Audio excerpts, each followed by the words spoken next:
नमस्ते दोस्तों, आप सभी का स्वागत करता हूं आपके अपने चैनल मिश्रा कॉमर्स पॉइंट में।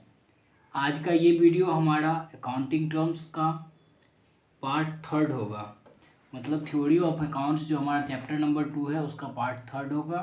इस वीडियो के अंदर हम अकाउंटिंग टर्म का कुछ टर्म बच गया था, जैसे कि बैलेंस शीट बच गया था, बताना वो मैं बता दे रहा हूँ।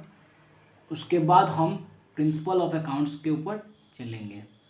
चलिए हम स्टार्ट करते हैं आज का वीडियो को स्टार्ट करने से पहले आप लोग लाइक कीजिए, कमेंट कीजिए, शेयर कीजिए अपने सभी दोस्तों के साथ और चैनल को सब्सक्राइब कीजिए। चलिए स्टार्ट करते हैं। बैलेंस शीट क्या है? It is prepared at the end of each accounting period to ascertain the financial position of the business. देखिए, हर अकाउंटिंग पीरियड के अंत में ये हम बनाते हैं। क्या बनाते हैं? बैलेंस शीट बनाते हैं। इससे क्या हमें पता चलता है, जो हमारा फाइनेंशियल पोजीशन जो है बिजनेस का वो क्या है, कहाँ है, कितना है। अब देखिए, बैलेंस शीट का यहाँ पे मैंने फॉर्मेट बता रखा है।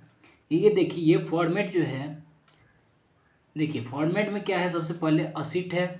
राइट हैंड साइड में असिट का अमाउंट लिखेंगे, लाइबिलिटीज़ का अमाउंट हम लेफ्ट हैंड साइड में लिखेंगे। लाइबिलिटीज़ के अंदर में हमारा कैपिटल आएगा, क्रेडिटर आएगा, bills payable, outstanding expenses, loans. मतलब जितने भी तरीके के बर्डन रहेंगे हमारे बिजनेस का, वो सब हमारे लाइबिलिटीज़ के अंदर में आएगा, जिसके बारे में मैंने आप लोगों को पहले के वीडियो में बता रखा है। अब देखिए, बैलेंस शीट के जो राइट हैंड साइड में जो हम लिखेंगे, अभी राइट हैंड साइड आप लोग लेकर के चलिए। जब हम डेबिट और क्रेडिट का रूल पढ़ लेंगे उसके बाद आप लोगों को अच्छे तरीके से समझ में आएगा। अभी बस एक फॉर्मेट है, उस फॉर्मेट को आप लोग देख लीजिए। बैलेंस शीट का यूज हम लास्ट चैप्टर फाइनेंशियल अकाउंट मतलब फाइनल अकाउंट्स में पढ़ेंगे। देखिए, लैंड, ये हमारा असेट है। Building, furniture, machinery, stock, bills receivable, debtors, cash at bank, cash in hand, ये जितना भी चीज़ है ये हमारा असेट है। उसका अमाउंट वो कितना वैल्यू में अब हमारे अकाउंटिंग ईयर के लास्ट में बचा, इसको हम बैलेंस शीट के थ्रू, मतलब दोनों तरफ का अमाउंट बैलेंस हो जाएगा, कितना कैपिटल है, कितना क्रेडिटर है, कितना बिल्स पेबल है, ये सब हम आगे फाइनल अकाउंट्स में बहुत अच्छे तरीके से पढ़ेंगे। लेकिन अभी जब हम फॉर्मेट स्टार्ट करेंगे तो वहाँ पर भी आप लोग को डेबिट और क्रेडिट का रूल जब पता चलेगा तो उसका से आप लोगों को आसानी होगा। चलिए अब हम स्टार्ट करते हैं अकाउंटिंग प्रिंसिपल के ऊपर। देखिए, अकाउंटिंग प्रिंसिपल क्या है? Accounting principle of accounting are general law or rule adopted or proposed as a guide to action, a settle ground or basis of conduct or principles. देखिए, accounting principle एक तरीका का general rule है। इस rule के basis पे हम क्या करते हैं, तो अकाउंटिंग करते हैं। इस रूल के बेसिस पे हम क्या करते हैं, अकाउंटिंग करते हैं। देखिए, अकाउंटिंग प्रोसेस और प्रिंसिपल, अकाउंटिंग का जो प्रोसेस है या मानिए प्रिंसिपल जो है वो आदमी के द्वारा बनाया गया है। ठीक, इसका आपको पीडीएफ मिल जाएगी। ये थ्योरी वाला चैप्टर है, इसलिए इसमें मैं अभी तक नहीं लिखा हूँ। जहाँ आप लोगों को समझाने का होगा वहाँ पे मैं यहाँ पे इस पेज पे लिख दूंगा। देखिए, following are some important concept have been listed below. ये जो नीचे में ये 13 जो कॉन्सेप्ट है, ये आपका अकाउंटिंग प्रिंसिपल का कुछ कॉन्सेप्ट है। ठीक, अब देखिए, पहला कॉन्सेप्ट क्या है आपका, बिजनेस एंटाइटी कॉन्सेप्ट। दूसरा है मनी मेजरमेंट कॉन्सेप्ट। तीसरा है गोइंग कंसर्न कॉन्सेप्ट। चौथा अकाउंटिंग पीरियड कॉन्सेप्ट। पांचवा कॉस्ट कॉन्सेप्ट। छठा डुअल एस्पेक्ट कॉन्सेप्ट। सातवां मैचिंग कॉन्सेप्ट। आठवां फुल डिस्क्लोजर कॉन्सेप्ट। नौवां कंसिस्टेंसी कॉन्सेप्ट। 10वां है हमारा कंजर्वेटिज्म और प्रूडेंस कॉन्सेप्ट। 11वां है हमारा मेटेरियलिटी कॉन्सेप्ट। 12वां है हमारा ऑब्जेक्टिविटी कॉन्सेप्ट। और 13 नंबर का जो ये हमारा अकाउंटिंग प्रिंसिपल है वो है रियलाइजेशन कॉन्सेप्ट। ठीक, इसके बारे में चलिए हम चर्चा करेंगे। आज की वीडियो में देखते हैं कहाँ तक हम चर्चा कर सकते हैं। ये थ्योरी वाला चैप्टर है। थ्योरी की तरह आप लोगों को बस समझना है ये कॉन्सेप्ट क्या है। इस कॉन्सेप्ट के बेस पे ही आप आगे का अकाउंटिंग कर पाएंगे, क्योंकि ये हमारा अकाउंटिंग प्रिंसिपल है। इस रूल के हिसाब से हमें आगे का काम करना है। अब देखिए, बिजनेस एंटाइटी कॉन्सेप्ट क्या कहता है। यहाँ पे देखिए, मैंने इसको लिख रखा है। इसका आपको पीडीएफ हमारे टेलीग्राम चैनल पे मिल जाएगा, जिसका लिंक आपको डिस्क्रिप्शन बॉक्स में मिलेगा। देखिए, this concept considered a business unit as a separate entity.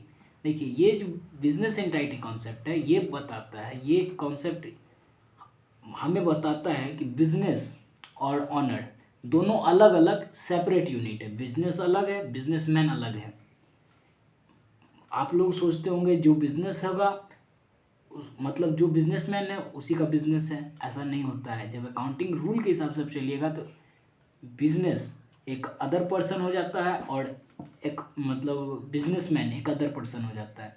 Businessman business के लिए क्रेडिटर रहता है, मतलब ऑनर हुआ तो उसका मतलब प्रॉफिट देगा, मतलब कैपिटल देगा, असेट देगा, ये सब एक तरीका से क्रेडिटर है जो हम आगे पढ़ेंगे। ठीक, अब देखिए इसमें क्या वर्ड बोला जा रहा है। Business and businessman are two separate entities and all the business transactions are recorded in the books of accounts from business point of view. देखिए, बिजनेस और बिजनेसमैन मैंने जो अभी बताया दोनों क्या है, सेपरेट एंटाइटी है, मतलब दोनों अलग अलग पर्सन है। ठीक, एक आर्टिफिशियल पर्सन है, एक अपना तो बिजनेसमैन है, वो तो पर्सन ही है। तो अब देखिए इसका जो बिजनेस का जो ट्रांजैक्शन रिकॉर्ड होगा वो किस के पॉइंट ऑफ व्यू से होगा, बिजनेस के पॉइंट ऑफ व्यू से, मतलब बिजनेस को देखते हुए बिजनेस का मतलब ट्रांजैक्शन होगा, ना ही कि बिजनेसमैन को देखते हुए। ठीक, चलिए हम आगे बढ़ते हैं, जहाँ इसकी ज़रूरत पड़ेगी मैं आपको समझा दूंगा। चलिए अगला कॉन्सेप्ट है हमारा मनी मेजरमेंट कॉन्सेप्ट। देखिए मनी मेजरमेंट कॉन्सेप्ट क्या कहता है, according to this concept only those transactions are recorded in the books of accounts which can be expressed in monetary term. अब देखिए इसके बारे में मैंने अकाउंटिंग इंट्रोडक्शन चैप्टर 1 के वीडियो में बता रखा है, लेकिन आप लोग यहाँ पर भी समझ लीजिए। देखिए बुक्स ऑफ अकाउंट्स में हम वही ट्रांजैक्शन रिकॉर्ड करेंगे जो मनी के टर्म में एक्सप्रेस किया जाए। आप देखिए, आप लैंड खरीदे और लैंड आपका है 5 हेक्टेयर, 5 हेक्टेयर है, ठीक, 5 हेक्टेयर। अब उसका क्या किए, उसका दाम आपको पड़ता है 5 लाख रुपए। 5 हेक्टेयर जमीन का दाम 5 लाख रुपए। आप जो अपने बुक्स ऑफ अकाउंट्स में मनी के बारे में लिखेंगे, लैंड हमारा असेट है, कितने का है, 5 लाख का, नहीं कि 5 हेक्टेयर लिखिएगा। इसके बारे में आप आगे पढ़िएगा। चलिए आपको बस कॉन्सेप्ट क्लियर करवाते जा रहा हूँ मैं। देखिए money is the common denominator to denote the value of the various assets of diverse nature to give a meaningful total of assets. देखिए लैंड एक एसेट है और ढेर सारा एसेट है, वो एसेट को हम क्वांटिटी में भी लिख सकते हैं। जैसे देख लीजिए अभी मेरे पास फर्नीचर आया, मैं अपने ऑफिस के लिए फर्नीचर मंगवाता हूँ 5 पीस, इसमें से चेयर था जिसका दाम मेरा 2000 रुपये पड़ा। तो वहाँ पे हम क्या करेंगे, तो मॉनिटरी फॉर्म में जो ये एक्सप्रेस हो रहा है, ये जो हमारा शो कर रहा है, इसको हम लिखेंगे, ना ही कि 5 पीस को लिखेंगे। ठीक, चलिए हम अगला कॉन्सेप्ट के ऊपर चलते हैं। अगला कॉन्सेप्ट हमारा गोइंग कंसर्न कॉन्सेप्ट। देखिए गोइंग कंसर्न कॉन्सेप्ट क्या कहता है, this concept assumes that every business has a long and indefinite life। देखिए इस कॉन्सेप्ट के हिसाब से हम एज्यूम करते हैं हर एक बिजनेस, जितना भी बिजनेस होगा वो इनडिफिनिट टाइम तक,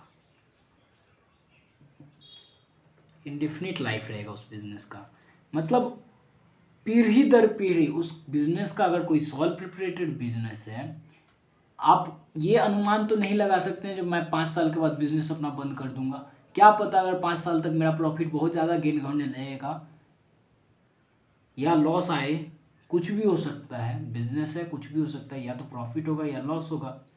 तो गोइंग कंसर्न कंसेप्ट क्या कहता है, हमें बिजनेस का लाइफ जो है वो हम एज्यूम करते हैं इंडिफिनाइट लाइफ रहता है, उसका इंडिफिनिट पीरियड तक वो काम करता है, लॉन्ग टर्म लाइफ रहता है इसका बिजनेस का गोइंग कंसेप्ट के हिसाब से। मॉनेटरी मेजरमेंट कंसेप्ट के हिसाब से जो ट्रांजैक्शन हमारा मनी के फॉर्म में होगा उसी को हम रिकॉर्ड करेंगे। इससे पहले हम पढ़े थे बिजनेस एंटाइटी कॉन्सेप्ट। देखिए बिजनेस एंटाइटी कॉन्सेप्ट में हमने पढ़ा था, मतलब अभी पिछले 2 मिनट पहले मैंने बताया था आप लोगों को कि बिजनेसमैन और बिजनेस दो अलग अलग सेपरेट एंटिटी है। इसका रिकॉर्डिंग क्या किसके थ्रू करेंगे हम? बिजनेस के पॉइंट ऑफ व्यू से, ना ही कि बिजनेसमैन के पॉइंट ऑफ व्यू से। ठीक, अब चलिए हम अगला मतलब अकाउंटिंग कॉन्सेप्ट पढ़ते हैं। अगला है अकाउंटिंग पीरियड कॉन्सेप्ट। इसका हम पूरा आप एक बार लिख लीजिएगा इसका आपको पीडीएफ मिल जाएगा, वहाँ से आप लोग लिख लीजिएगा। अभी मैं बताते जा रहा हूँ बस। देखिए अकाउंटिंग पीरियड कॉन्सेप्ट क्या करता है। बिजनेस का क्या है, इंडिफिनिट लाइफ है। ठीक, तो अब पता नहीं है हमको जो बिजनेस मेरा 50 साल चलेगा या 100 साल चलेगा या 1000 साल चलेगा। तो अब ऐसा तो हम नहीं कर सकते हैं जो मतलब ये 1000 साल तक का अकाउंटिंग का रिकॉर्ड करे, अकाउंट्स का रिकॉर्ड्स करे, बुक्स ऑफ अकाउंट्स में रिकॉर्ड करे।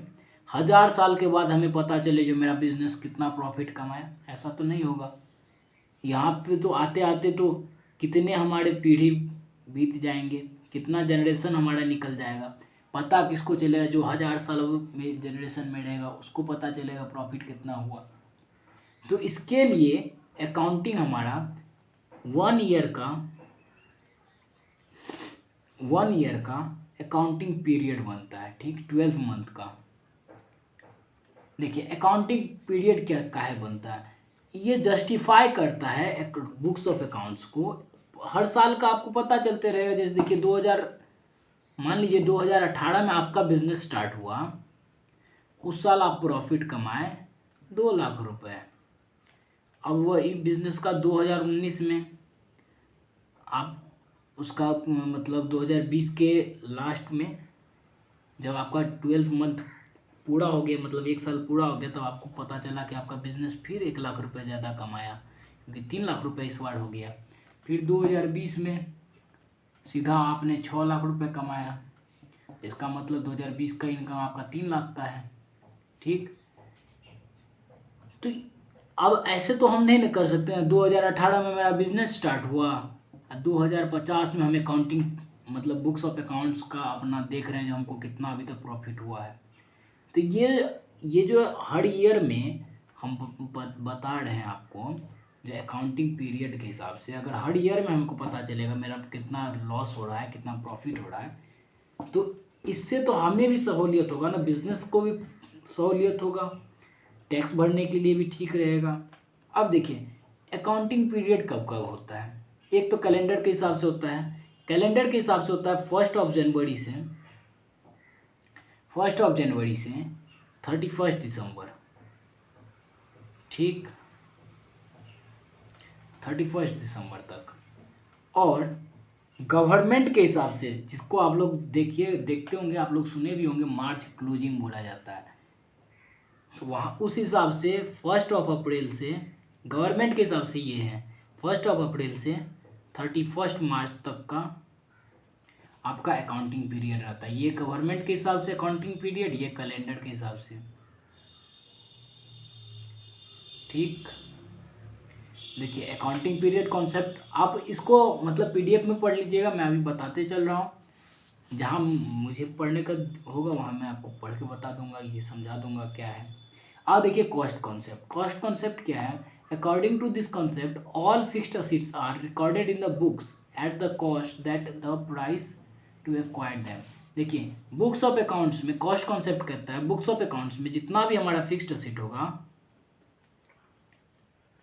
जिस दिन उसका हम परचेज किए होंगे, स्पेल हो सकता है गलत हो जाए, कोई बात नहीं। जिस दिन उसको हम परचेज किए होंगे उस दिन का जो अमाउंट होगा, उस अमाउंट को हम रिकॉर्ड करेंगे बुक्स ऑफ अकाउंट्स में। ना ही कि आज हम मतलब आज 24 सितंबर को हम कोई लैंड खरीदे, मतलब मशीनरी खरीदे 5 लाख रुपए का। ठीक, कल 25 सितंबर को इस मशीनरी का कॉस्ट 6 लाख रुपए हो गया। तो इसको हम अगले दिन जा कर के ऐसा नहीं करेंगे जो 6 लाख रुपए में हम रिकॉर्ड करेंगे। इसको जिस दिन खरीदे उस हिसाब से हम इसको रिकॉर्ड करेंगे। ये 5 लाख का सामान था, 5 लाख में रिकॉर्ड करेंगे। अब देखिए, एनी सब्सिक्वेंट इंक्रीज और decrease in their value will not shown in records. देखिए वही मैंने अभी बताया, अगर इसका वैल्यू डाउन होता है या अप होता है तो उसको हम रिकॉर्ड बुक्स ऑफ अकाउंट्स के में जो रिकॉर्ड किए होंगे उसमें नहीं दिखलाएंगे। लेकिन हाँ, इस मशीनरी पे जब डेप्रिसिएशन लगेगा उसी डेप्रिसिएशन को हम लगाएंगे। ठीक, डेप्रिसिएशन का आप लोगों को एक चैप्टर ही है, उसमें आप लोग अच्छे तरीके से पढ़िएगा डेप्रिसिएशन क्यों लगता है। देखिए मशीनरी को यूज करने के बाद मशीनरी का कॉस्ट कुछ डाउन हो जाता है। अब देखिए कॉस्ट कॉन्सेप्ट क्या कहता है, डेप्रिसिएशन लगेगा धीरे धीरे हर साल लगते लगते डेप्रिसिएशन, मतलब 5 लाख का सामान कभी 10,000 तक में आ जाएगा 10 साल के बाद, फिर वो 1,000 रुपये में भी नहीं बिक सकता है। तो उसे हम, लेकिन हाँ डेप्रिसिएशन लगाने के बाद स्क्रैप वैल्यू में हम कुछ न कुछ अर्निंग जरूर कर लेते हैं, जिसके बारे में आप लोग डेप्रिसिएशन चैप्टर में पढ़िएगा। कॉस्ट कॉन्सेप्ट क्या कहता है, फिक्स्ड वैल्यू को उस रेट पे हम रिकॉर्ड करेंगे जिस रेट पे हम उसको खरीदे, और उसमें से हर साल हम डेप्रिसिएशन उस पर मतलब चार्ज करेंगे। ठीक, लेकिन एक एक्सेप्शन यहाँ पर भी है, जो कि हमारा लैंड है। लैंड, बिल्डिंग नहीं, बिल्डिंग पे डेप्रिसिएशन लगता है लेकिन लैंड पे डेप्रिसिएशन नहीं लगता, क्योंकि लैंड का वैल्यू हर साल अप ही जाता है, डाउन नहीं जाता है। अब देखिए डुअल एस्पेक्ट कॉन्सेप्ट क्या कहता है। डुअल एस्पेक्ट कॉन्सेप्ट के अंदर क्या कह रहा है, this concept is also known as equivalence concept. ये मतलब बराबर का कॉन्सेप्ट है। Signifies that every business transaction has twofold effects और every transaction effects at least 2 accounts. देखिए हर एक बिजनेस का मतलब कोई भी ट्रांजेक्शन होगा उसका 2 इफेक्ट होगा, एक इफेक्ट होगा डेबिट, एक होगा क्रेडिट। आप देखिए डेबिट क्रेडिट अभी मत समझिए, इससे पहले मैं आपको समझा दूँ। आप गए दुकान पे, आपने खरीदा सोप, साबुन खरीदा 10 पैकेट। ठीक, 10 पैकेट का आपको दुकानदार अगर साबुन दिया होगा तो वहां पर आप उसको कैश दिए होंगे।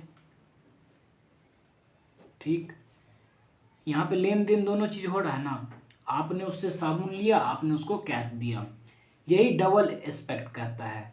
या तो आप देखिए, this concept is in fact the base on which double entry system of book keeping is based. यहाँ पे क्या होगा, आपका क्रेडिट जो आप परचेज करेंगे उसके बारे में भी लिखिएगा। आप किसी से सामान लिए बाद में तो उसको पैसा दीजिएगा, आपसे कोई सामान लिया बाद में तो वो आपको पैसा देगा।